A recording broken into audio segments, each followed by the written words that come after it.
what, a 5-part video today. It's so funny.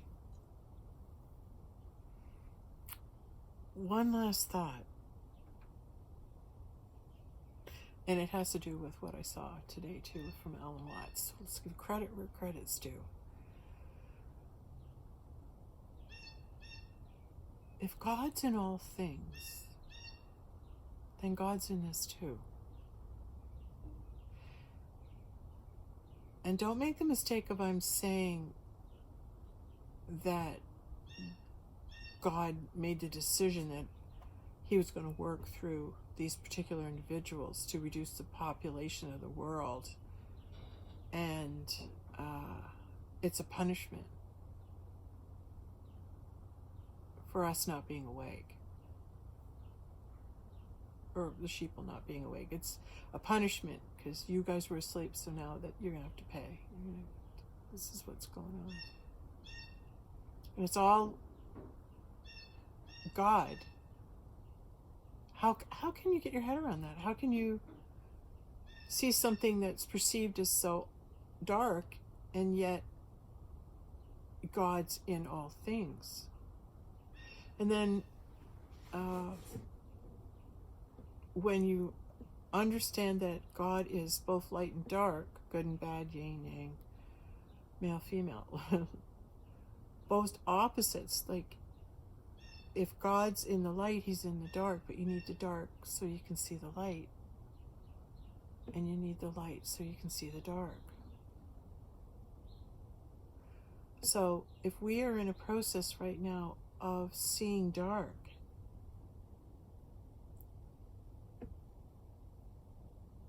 we want to be in a position where you're observing it, but not afraid of it. Just see it happening.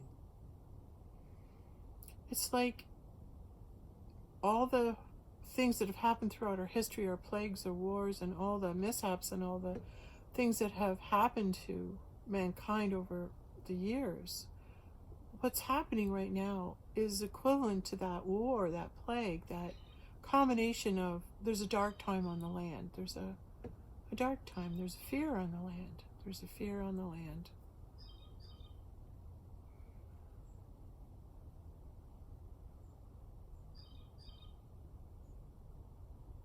And we're told about this, the rising up of the dark side, which is the fear. The rising up of the fear. Well, this is part of the rising up of the fear. And in a biblical terms, let's suppose this is the atonement, the time. This is the weighing out of the souls. Are you moving up, or are you staying where you are? And that's the decision we have to make.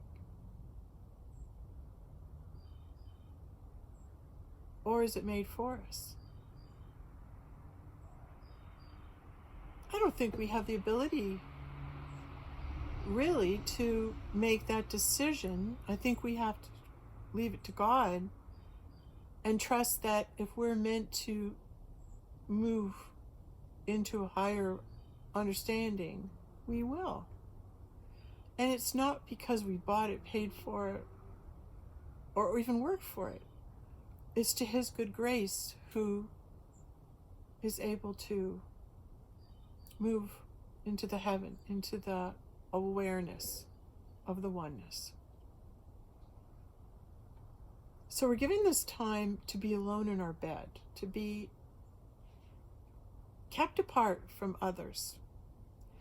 And if you look at the wisdom in that, it's like, okay, everybody go away. Everybody stop. Just stop. I have to make a big decision here. Everybody needs to stop so I can think. So we're being given this time to be at home and to think.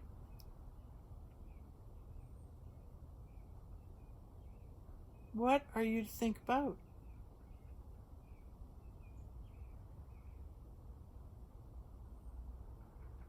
And I'm hearing instantly, what a great place this is. This is a great place. I like it here. I like the world. I like the planet. I love all the beautiful places there are to go to see. I want to go and see some of them. I love the water. I love swimming. I love dancing on the beach, singing on the beach. I love bonfires. I love being one with God. Love being close to God. That's my greatest love. So all these wonderful things I love about this place. I love to know there's good people. There's I really am loving watching David Wilcox. He's such a good guy, eh? And his wife. So I really want to be out there and help, eh? They're such a good guy, such a warrior. Love him. I think that way too. I want to live in a beautiful world. I want to live in a peaceful, loving world. How nice is it to live in a peaceful, loving world? And for those of us who really know how nice it is, it's worth fighting for to save. It's worth fighting for to say, hey God, this is a great place. We really do want to stay here. We can fix it up. We can think our way. We can love our way back to heaven, back into this beautiful creation. And we can together, we can clean it up. We can. We can. Once we realize that we have the potential to be so dark and so hurtful to one another, so mean, there's also a good side to see. We can be so loving. Oh, that was the other point I wanted to say earlier about how the dark side, they said that been saying, giving us a little hint on how to handle on the upcoming, we're going to do this, there's going to be virus. They've been telling us, they've been planning us. I think the good sides planted seeds too, and I think a lot of the seeds were planted in the 60s. I think messages were coming to us, specific front runner John Lennon and Yoko Ono, in that the two of them were, all you need is love. Now, if you were going to make a contribution to mankind before you died, and you had one message, and it would be all you need is love. And we bring that, associate that with John Lennon and Yoko. So if all we need is love, why would they say that's all we need? For what? What do we need love for? It would be the ammunition. He gave us the ammunition we need for what was coming ahead. Because God would be he'd be a front runner, he'd be a plant, his seed, thought. He would be from God. How do we know he's from God? Because he speaks about love. Right? And they didn't want that, so he had to go. But don't forget his message. Let's just keep that little bit of information. And then someone sent something along on my Facebook about Albert Einstein and how he had written some letters to his family and requested the family not to read the letters for a number of years and years until those of his descendants felt the world could hear this message. And the message that he was wanting to convey is the power of love is yet to be discovered. We haven't measured it. We have no way of scientifically understanding it. We have no words for it yet. But the power of love has yet to be exercised. What if this time that we are going through right now is the time for that power of love to flex its muscle? What tools were we given in the 60s? Music, smoking pot, and peace, and love. What was it? We used to say peace, love, dove, peace, love. We used to say peace, love, dope. Our guys I hung out with, I just remember that terminology. It was a while ago. But sex, drugs, and rock and roll. So sex, pot, and rock and roll. And we lived by that, which meant you smoked pot, you had great sex, you listened to great music, and man, you were able to see into different realms. You were able to be loving.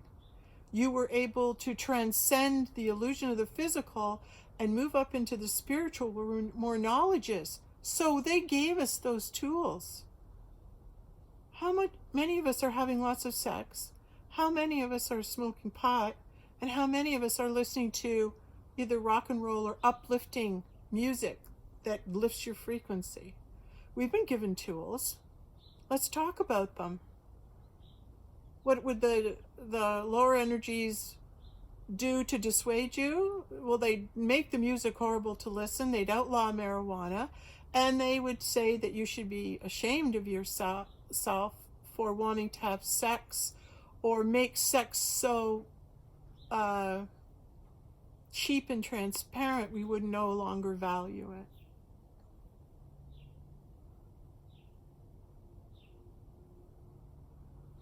Being able to be offering thoughts forward, perhaps we could release our judgment and maybe look back at some of the clues and some of the people leading up to this moment in history were actually trying to help us prepare and were doing their best to awaken us for this time. That would be a good thing to look into. Oh, what was some of the other? I had another thing too. It'll come to me where I was hoping. Oh yeah.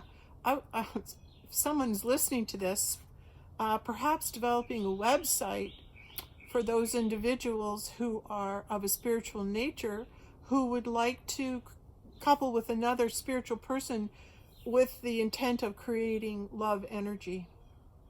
Have a meetup, have a place where those people can connect with one another who are interested in raising the vibrational frequency of the planet through having sex with another individual, recognizing that the energy produced is also going to lift the vibrational frequency of the planet. So when we are able to understand the ammunition we have, or the power of love, well, what other power is there in creating love? And another way is creating laughter. Laughter lifts your frequency. Laughter makes you vibrate at a higher frequency. And dancing, laughter, and listening to great music.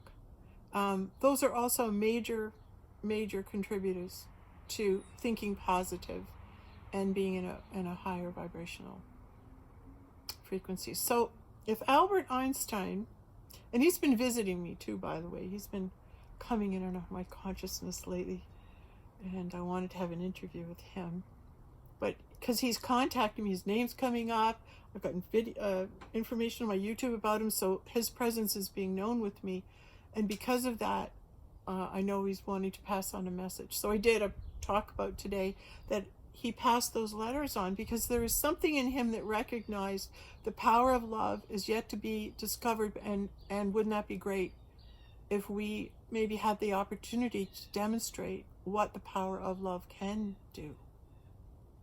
Can it lift us all? Is it enough if we all, for those of us who are here to do it, just be love, just send out love, just that peacefulness, time alone in peace, and you just feel the love coming out of your heart for everybody. Okay. Thank you.